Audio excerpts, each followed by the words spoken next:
نقطہ نظر تھے، ایک حضرت عباس کا اور ان کے بیٹے حضرت عبداللہ ابن عباس موجود تھے رضی اللہ تعالیٰ، ایک سیدنا مولا علی المرتضیٰ کا۔ حضرت عباس بن عبد المطلب اس خواہش کو شدید رکھتے تھے، یہ خواہش، اور اس کے حامی تھے کہ وصیت لکھوائی جائے اہل بیت کے حق میں، بنو ہاشم کے حق میں، وہ وصیت لکھوانے کے حق میں تھے، اور سیدنا مولا علی شیر خدا رضی اللہ تعالیٰ عنہ وصیت لکھوانے کے حق میں نہیں تھے، وہ اس تصور کے خلاف تھے، وہ وصیت کی طرف نہیں جانا چاہتے تھے۔ تو یہ بات واضح میں نے تمام احادیث کوٹ کر دی تھی، اہل سنت کی کتب سے بھی، خود صحیح بخاری سے بھی، اور مسند امام احمد بن حنبل اور دیگر کتب حدیث سے بھی، اور بے شمار کتب شیعہ سے بھی، اہل تشیع، جن میں اس بات کی تصریح ہے اس واقعہ کی کہ حضرت عباس نے حضرت علی شیر خدا کو کہا کہ چل کے آقا علیہ السلام سے وصیت لکھوا لیں، جس پر مولا علی شیر خدا نے انکار کر دیا اور فرمایا کہ چچا عباس نہیں، اگر جو وصیت لکھوانے کے لیے آپ جا رہے ہیں اگر آقا علیہ السلام نے نہ کر دی تو قیامت تک پھر اہل بیت کی طرف خلافت پلٹ کے نہیں آئے گی، اور خدا کی قسم میں یہ سوال آقا علیہ السلام کی بارگاہ میں نہیں کروں گا۔ یہ کتب شیعہ میں بھی کثرت کے ساتھ یہ روایت آئی اور کتب اہل سنت میں بھی آئی، تو گویا بالاتفاق ثابت ہے کہ اہل بیت اور بنو ہاشم میں یہ اختلاف رائے موجود تھا، اسی پر اہل بیت کے درمیان اختلاف ہو گیا آقا علیہ السلام کے فرمان پر، اور فاختصموا، اور وہ جھگڑنے لگ گئے اہل بیت، نہ اختلاف صحابہ نے کیا، نہ اختلاف کے بعد جھگڑا صحابہ نے کیا، نہ وہ اختلاف اور نزاع اور جھگڑے میں شریک ہوئے، نہ صحابہ کرام میں سے کسی کی آواز بلند ہوئی۔ یہ سارا واقعہ اہل بیت اطہار یا خاندان بنو ہاشم کے افراد کے مابین کا ہے، لیکن ظلم کی انتہا یہ ہے کہ پورے واقعے کا رخ اٹھا کر سیدنا فاروق اعظم اور صحابہ کرام کی طرف موڑ دیا گیا ہے۔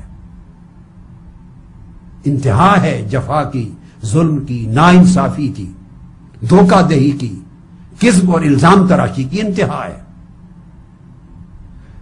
اگر بھئی کسی ایک روایت اور حدیث میں، بخاری مسلم میں جہاں آیا، ایک میں بھی اگر یہ بات آ جاتی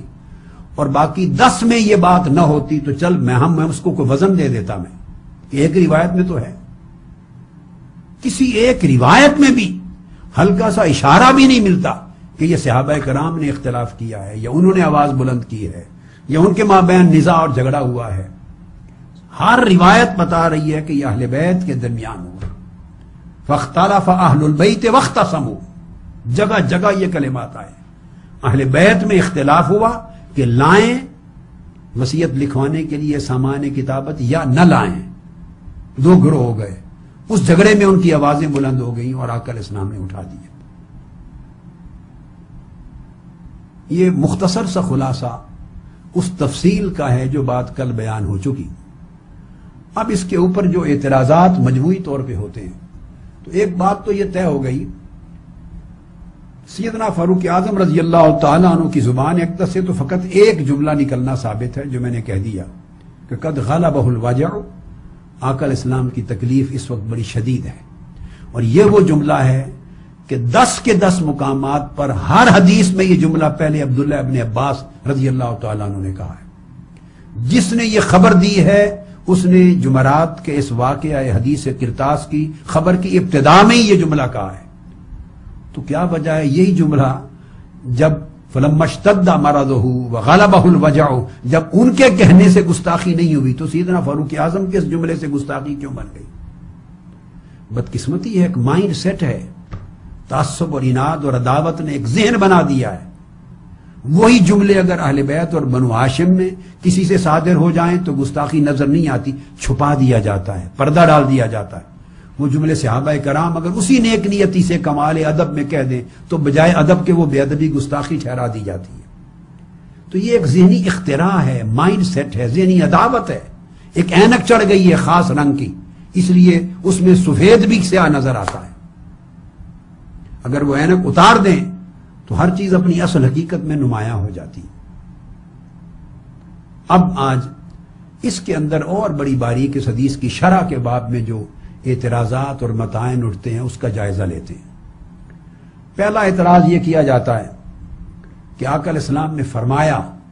لا دو سامان کتابت، تو آپ کا فرمان ہر فرمان وحی الہی ہے، آپ کا حکم ہے، اس حکم کی تعمیل کیوں نہیں کی گئی؟ تعمیل نہ کرنا گستاخی۔ اس کے دو جواب ہیں۔ پہلا جواب تو میں دے چکا، وہ یہ کہ اگر آپ سمجھتے ہیں کہ اس حکم کی تعمیل نہ کرنا گستاخی ہے، معاذ اللہ استغفر اللہ، تو پھر سیدنا فاروق اعظم رضی اللہ تعالیٰ عنہ یا صحابہ کرام میں سے کوئی ایک، وہ تو اس کا مجرم نہیں بنتا تنہا۔ اگر یہ گستاخی ہے اور یہ جرم ہے تو اس جرم اور گناہ کے مرتکب سارے بنو ہاشم اور اہل بیت بھی ہیں، کیونکہ آقا علیہ السلام نے فرمایا ساروں کو اتونی بے کتاب، میرے پاس لے آؤ، قلم اور دوات لے آؤ، ساروں کو کہا، جمع کے صیغہ میں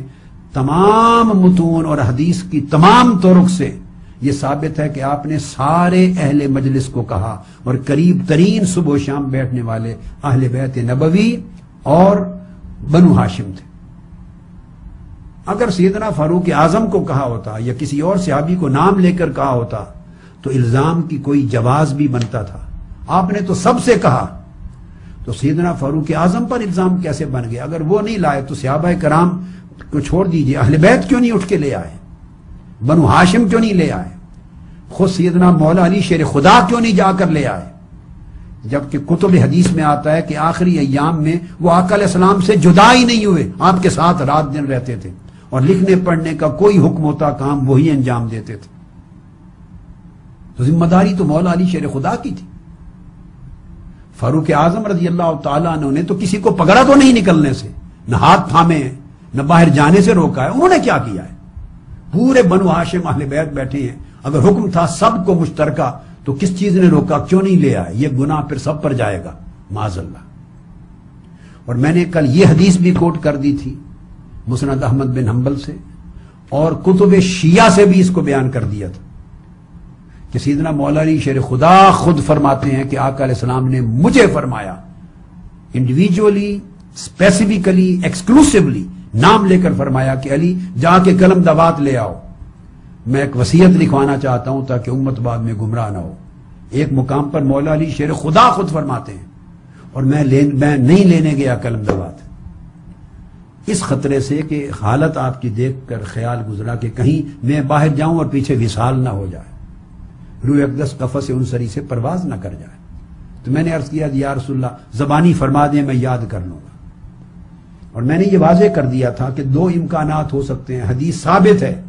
کتب سنہ اور کتب شیعہ دونوں میں کہ مولا علی شیر خدا کو نام لے کر حکم فرمایا، اور آپ خود روایت کر رہے ہیں لے اور آپ نہیں لینے گئے،